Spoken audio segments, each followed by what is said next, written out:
Good morning, good morning.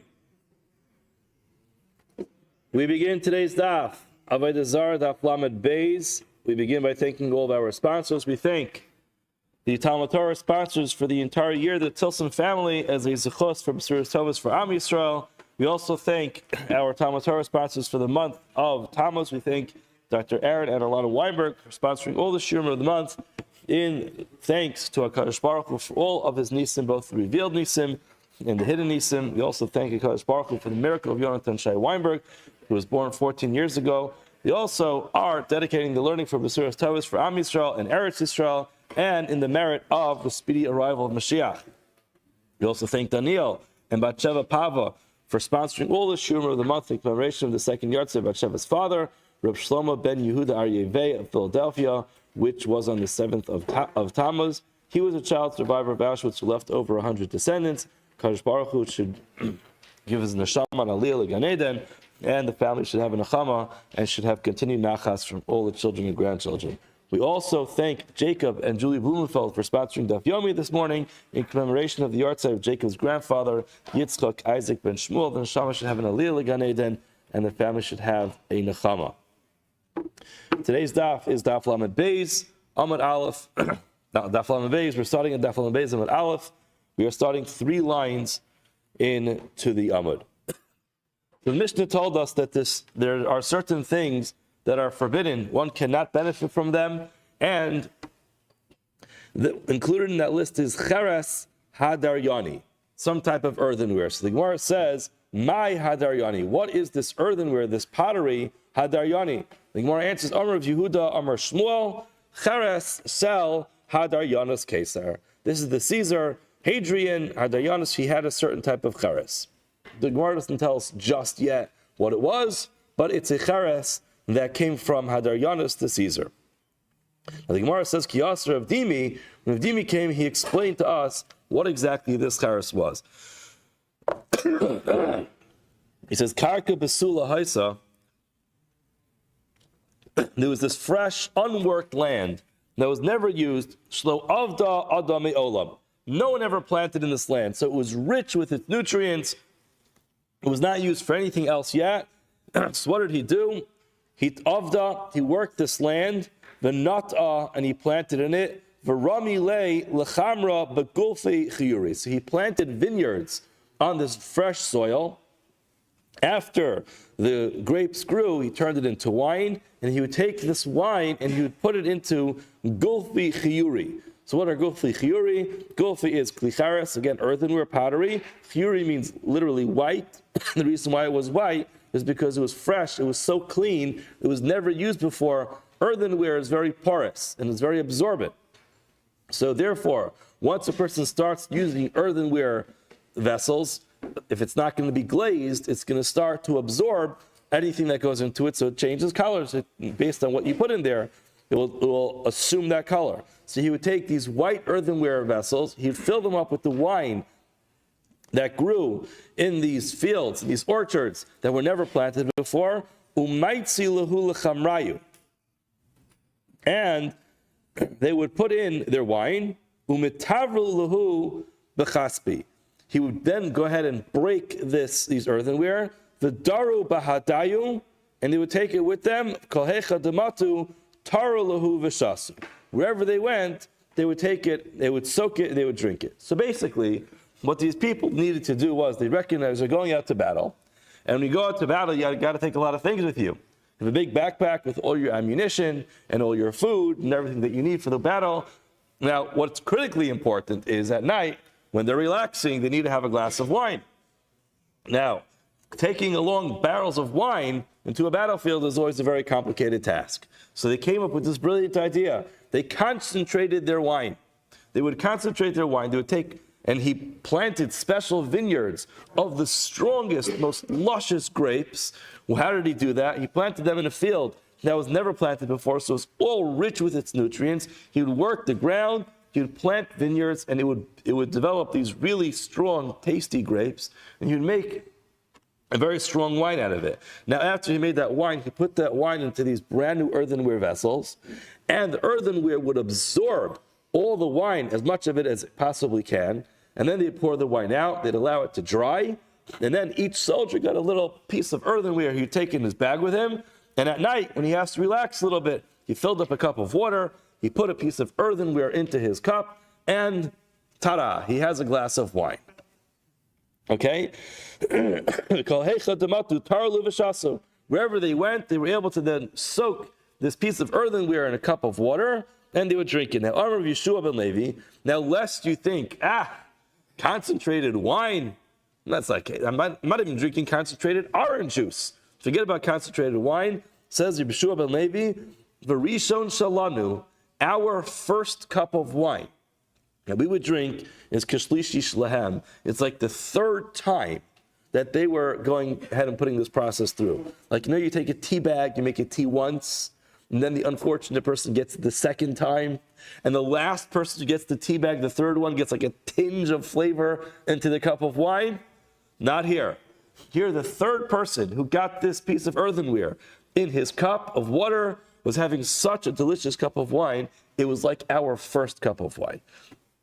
Apparently, this worked very well. So that's what it means. This cheres that Hadrian would use to create this concentrated form of wine is aser bahana. Why? Because it's filled with wine of an akum. Wine of an akum, we assume to be yayin nesach, and therefore it's aser bahana. You can't benefit from this type of earthenware.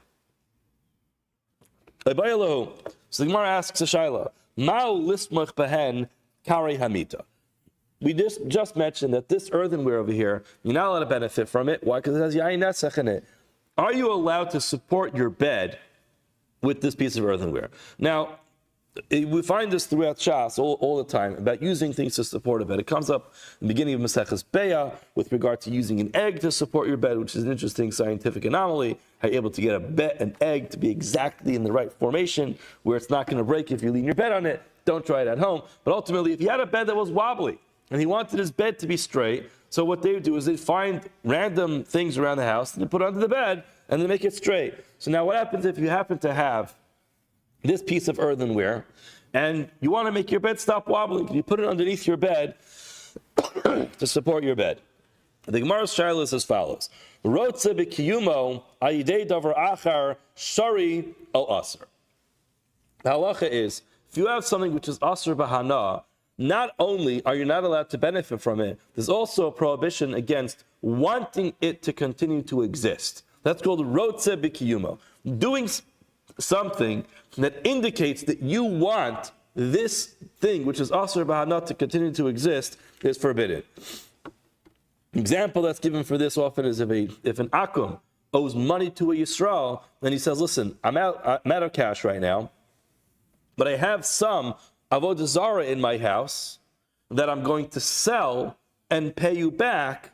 So just if you're okay with me waiting until I make that sale, like this, I can pay you back. That's an example of rotze b'kiyumo. I want that Avoda Zara to stay in his hands.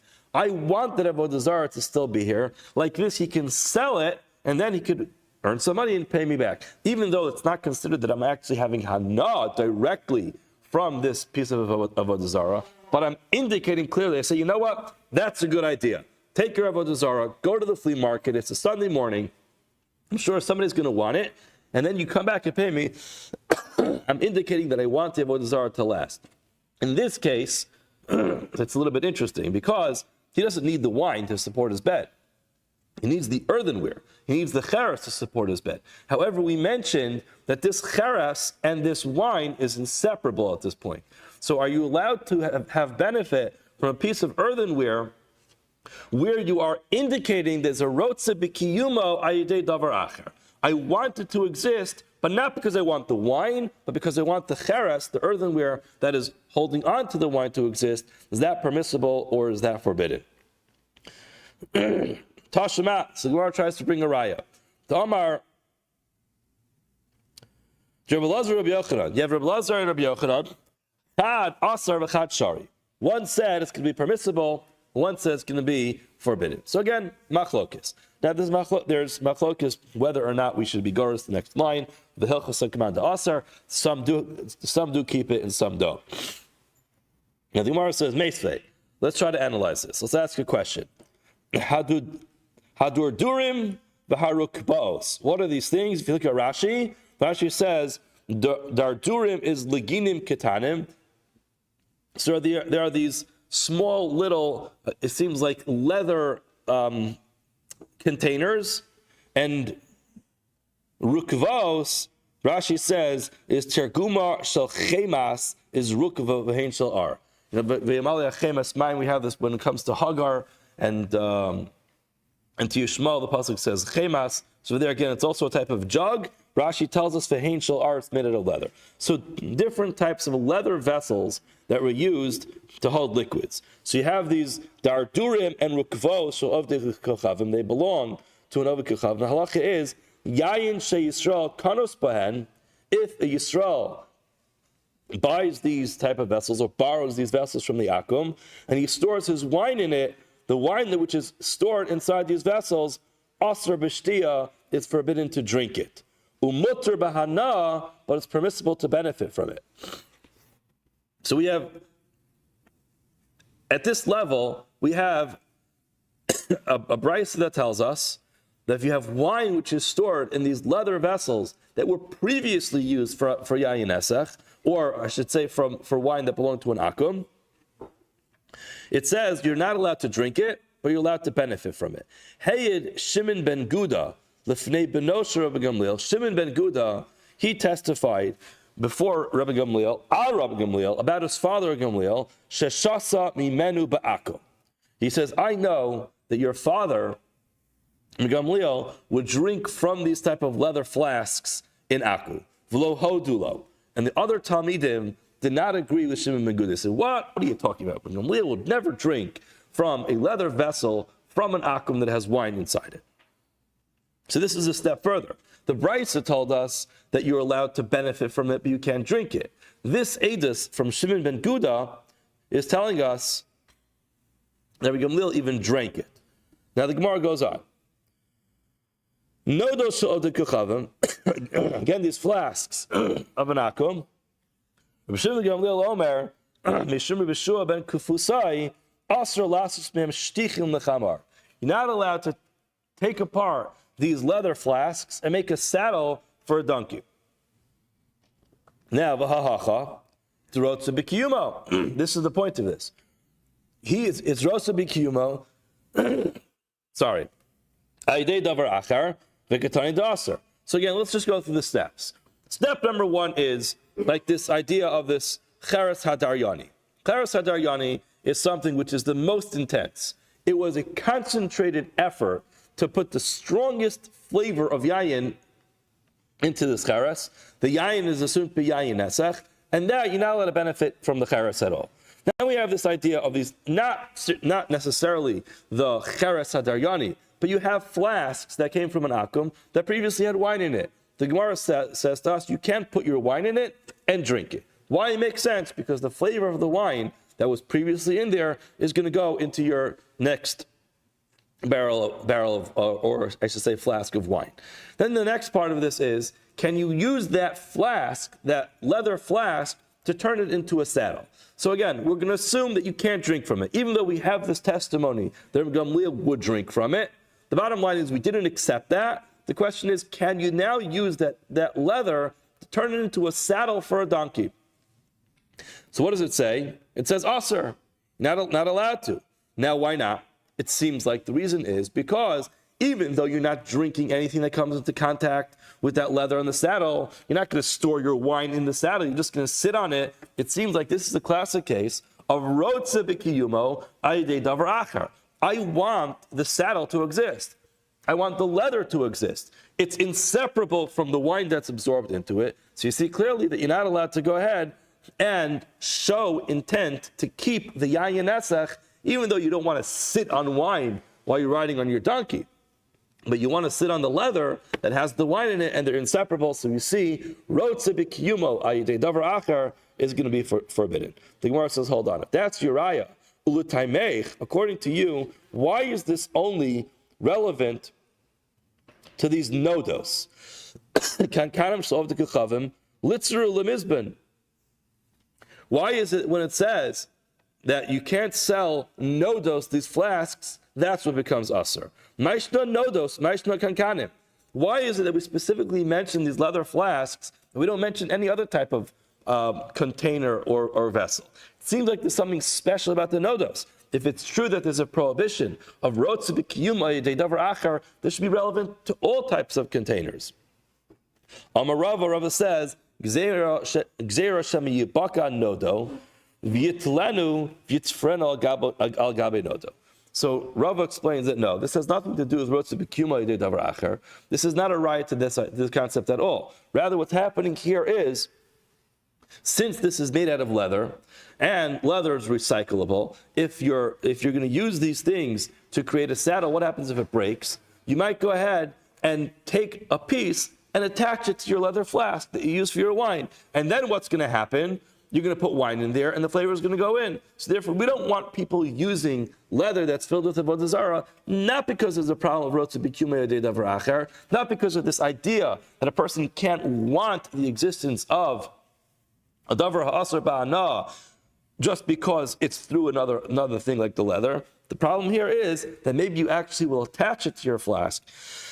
And if you do attach it to your flask, what's going to happen is that the flavor is going to go into your next cup of wine. So Gemara says, so let's just analyze this. According to the one who says that there is a problem of rotze b'kiyuma yedei davar achar, ma'ishna kankanim desharu.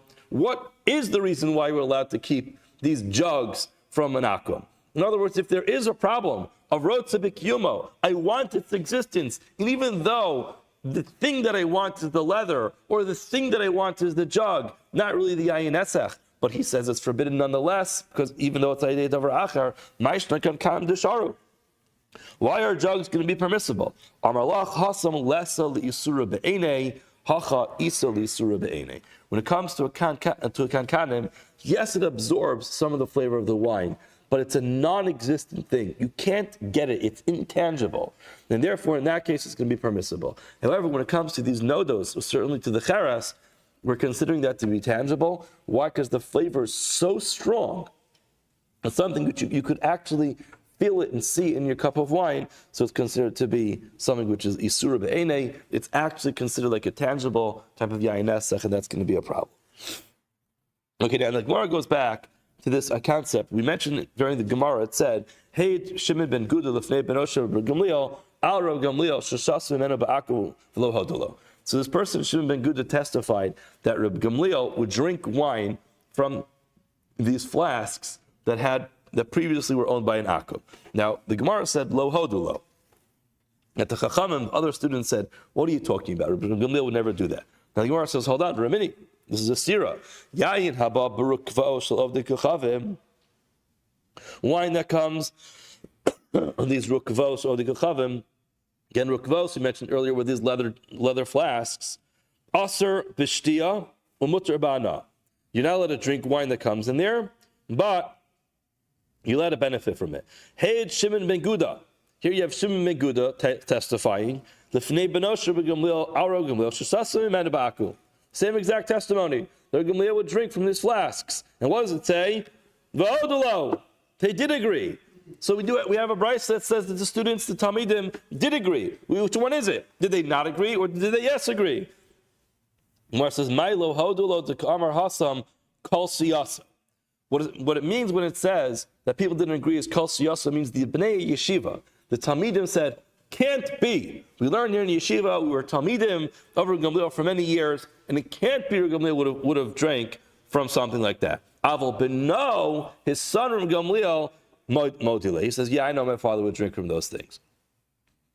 Now, another way of understanding this is Guda l'chud v'Guda l'chud. It's two different people. In other words, when Shimon ben Guda came to testify about it, he said, Shimon ben Guda, come on, this is not true. But when Shimon ben Guda with an ayin, I'm not a Sephardi, so I can't pronounce a good ayin.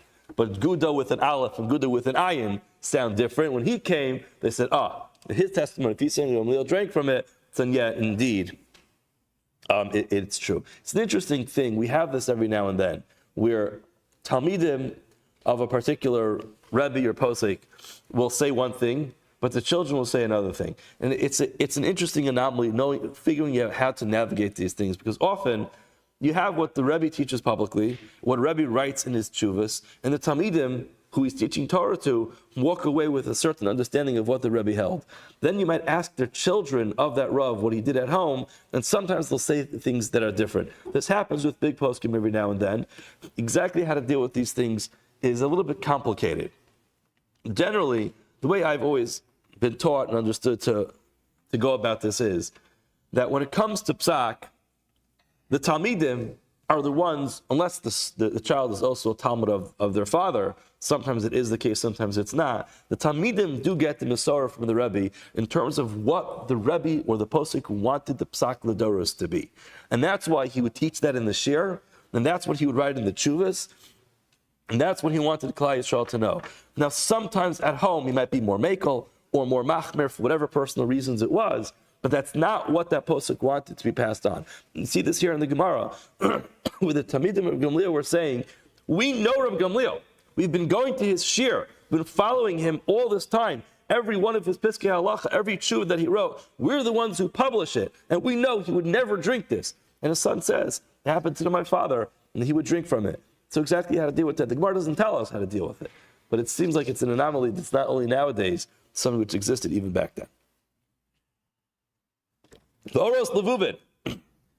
What was this? The Mishnah said, Oros Levuvin are things that you're not allowed to benefit from. What are these?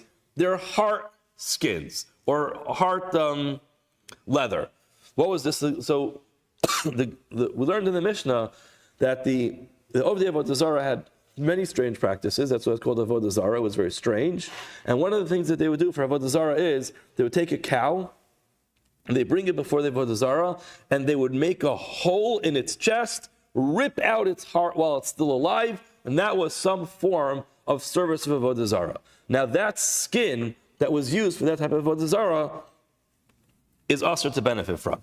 The Gemara says, Tana Banan, Ezehu ar levov, what is considered to be these heart hides, kol shekarua keneged halev, any skin which is ripped opposite where the heart would be. But it has to be the kador kamin aruba.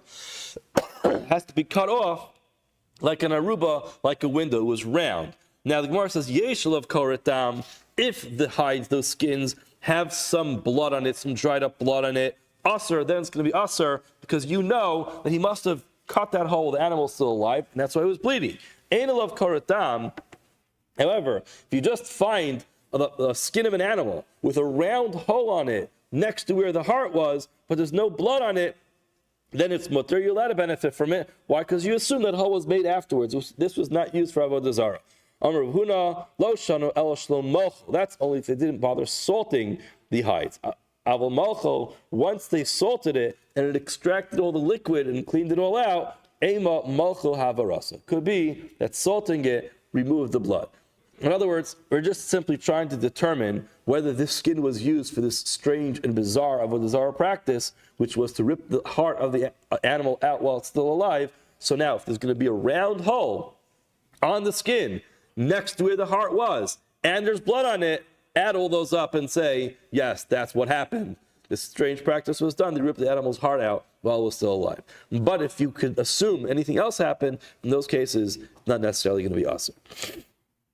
Shimon Gamliel Omer, Bizman Sha Kara Shalo Agol Aser, Mashuch Mutter. Shimon Gamliel added that one of the things you need that will help you determine this is what the cut looks like. If it was a round hole, so then it's going to be a problem.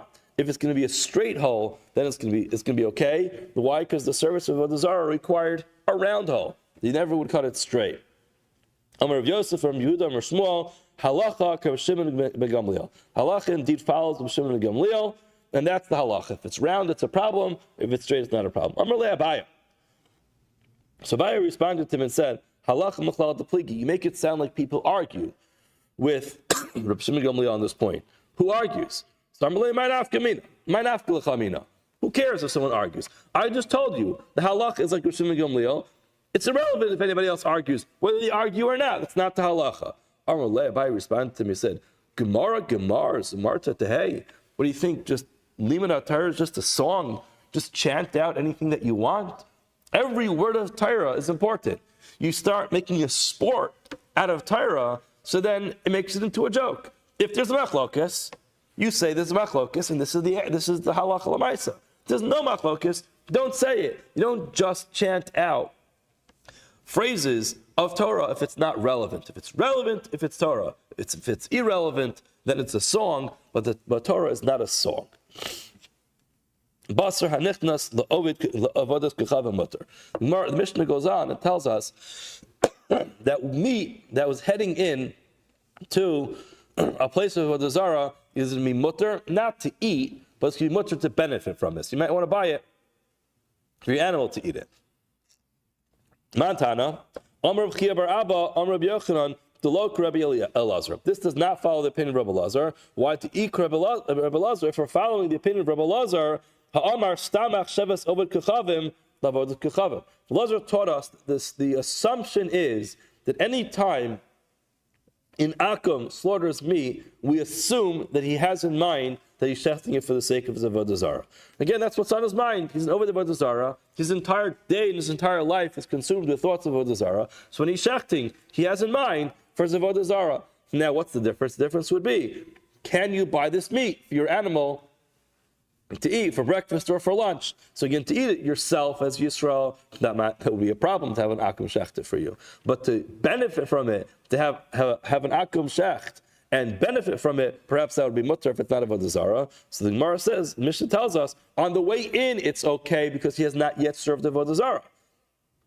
And this obviously is coming to Lo Rabbi Elazar, because Rabbi Elazar says that every time an akum goes ahead and shechts, he has in mind Avodah Zara. And that is going to be a problem. The Gemara says, Hayotzi Aser. Meat that comes out of the base of Avodah Zara is going to be Aser. Why? That is similar to Zivchei Mesim. Zivchei Mesim, again, refers to the service of Avodah Zara. So my timer, the Gemara says, Efshar the leket takrovas of Avodas Kechavim. It's impossible to assume that meat that's coming out of a base of Avodah Zara, of a house of idol worship, was not used for the service of Avodah Zara. That's why it's there. It was brought there as part of the service. Now he's bringing it out, and he's going to sell it to you. Now, we did mention earlier that maybe he wouldn't sell it, but then the Rishonim deal with that. But ultimately, if he's going to sell it, in this case, you already use it for Avodah Zara, maybe he's going to sell it. The Gemara says, Mani. Whose opinion does this follow? The Gemara says, Yehuda ben Beserahi, it's Yehuda ben Beser de Tanya, for it says in the Brisa, Yehuda ben Besera Omer, Yehuda ben Besera says, Minayin l'takrovos avodas kechavim shemetami ba'ohel. How do I know that anything that was used in the service of Avodah Zara is tameh, assumes its own ritual impurity, and it's metame ba'ohel,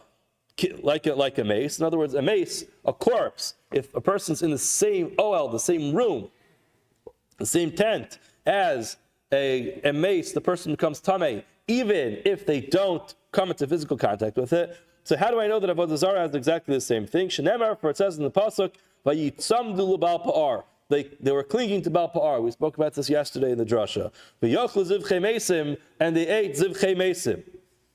So it says those two things. This happens to be a pasuk in Tehillim. So they were clinging to Baal Pa'ar, and they were eating these zivchei mesim, these Avodah Zara. And we darshan ma mace metame ba'oel, just like a mace, a corpse is metame ba'oel. After takrovos avodas kechavim metame ba'oel. Same thing is true when it comes to the takrovos avodas kechavim, things that are used in the service of Avodah Zara.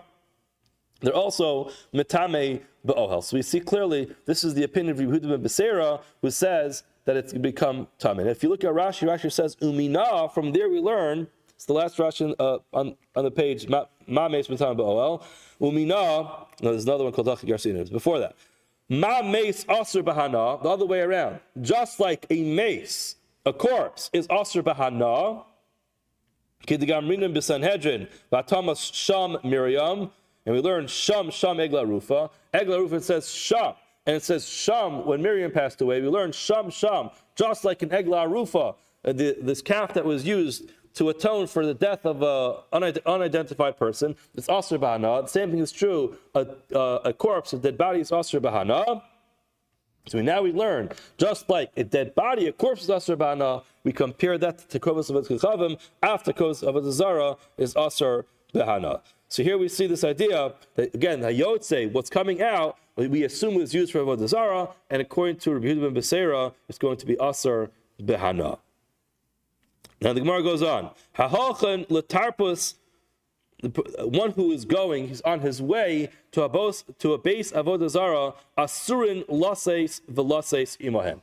It's also to do business. In other words, you see this akum. He's all dressed up in his Avoda Zara suit. He's on the way to the Avoda Zara, and you say, you know what, sir? I know that you own a business. I'd like to have a quick conversation with you about this business deal. Maybe we could just seal this up really quickly on the way. I'll walk with you. It's okay. What's the halacha? You're not allowed to do that. Why? It says the Gemara, Amar Shmuel, Oed Kechav Mahalach Tarpas Balicha, on his way there, Aser.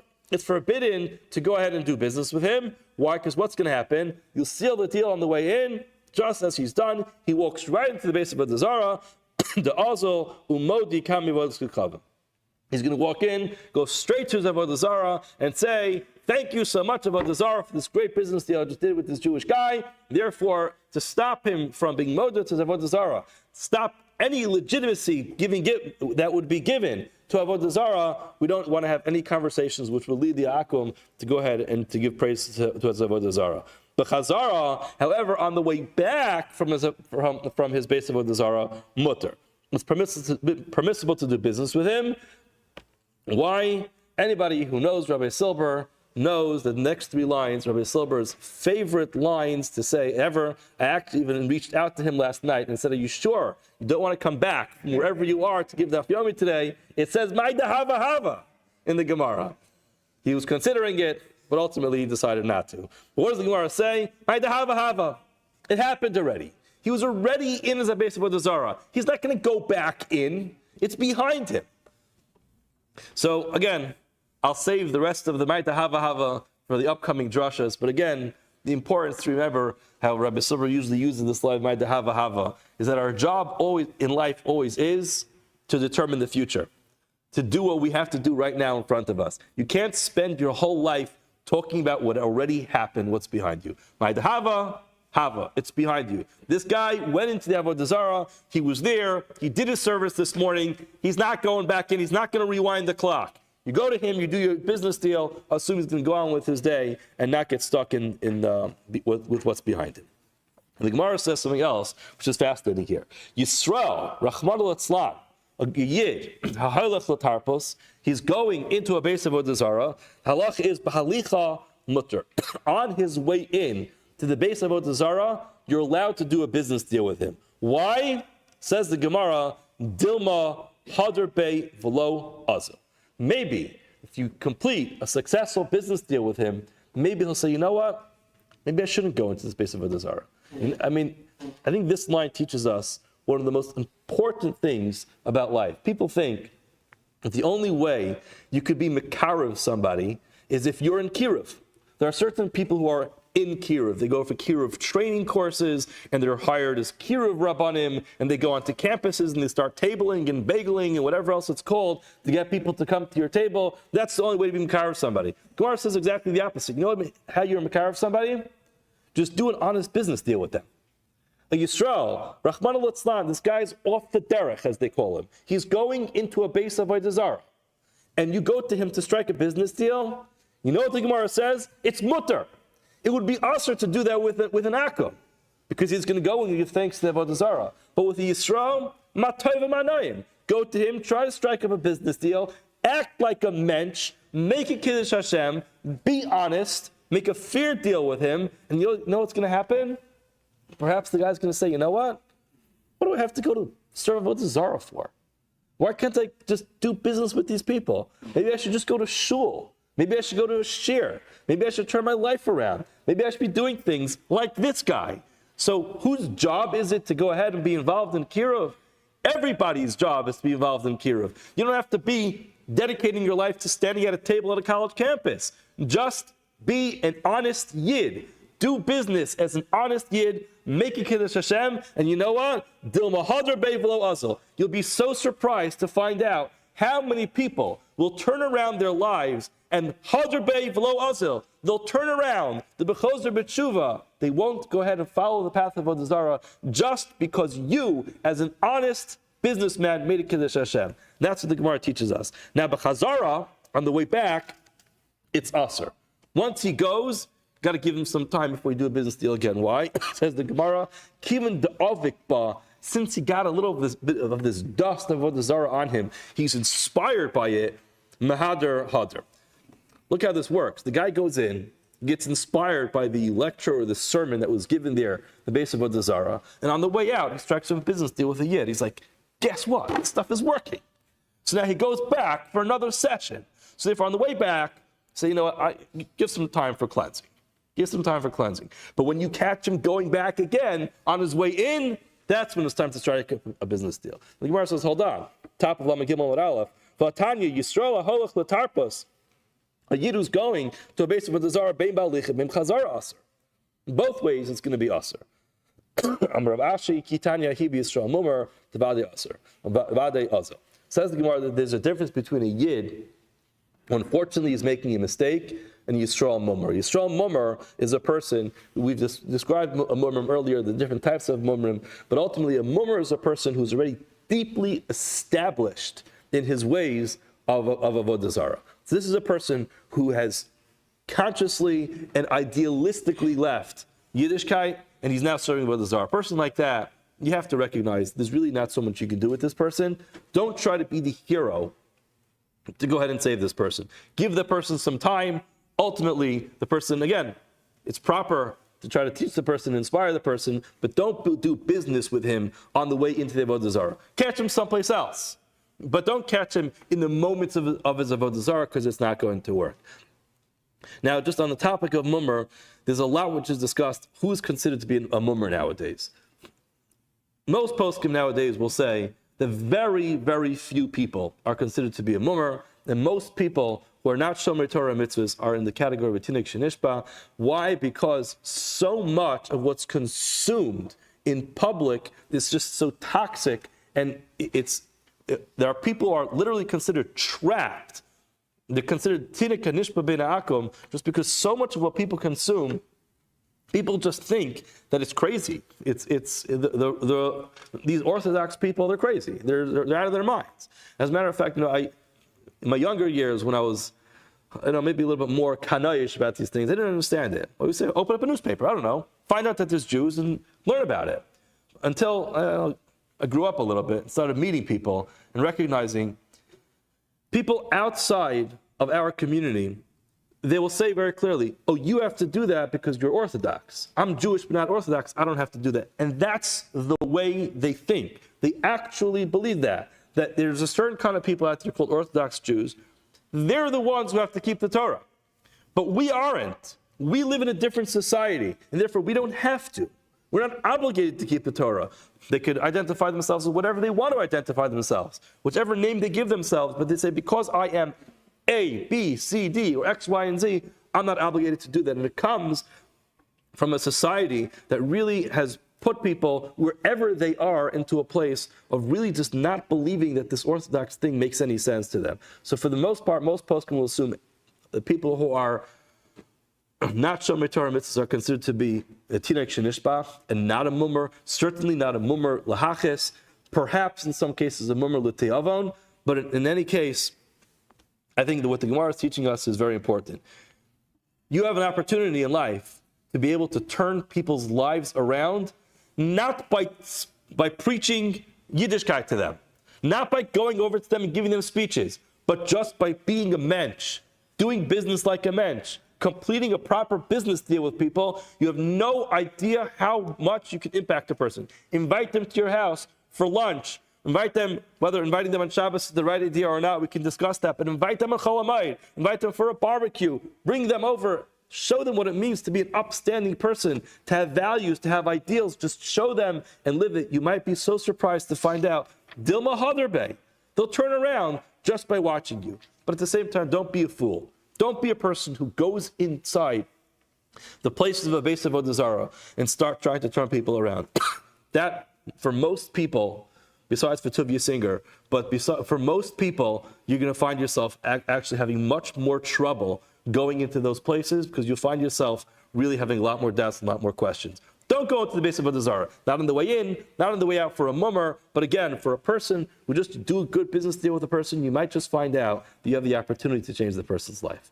We'll stop here for today. Have a wonderful rest of your day and a wonderful week.